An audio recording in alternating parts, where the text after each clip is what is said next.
So sa ngayon, ipapakita natin kung paano mag-harvest ng itlog itong sa quail.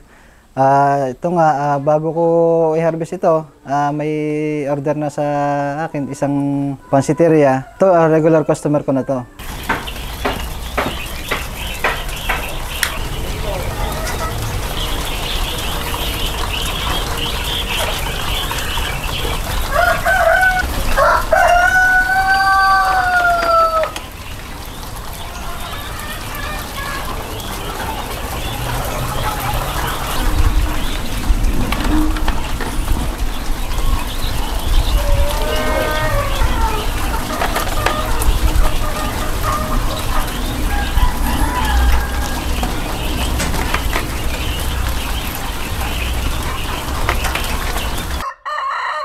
Panoorin niyo po ang full video sa ating YouTube channel, Agree sa Agri.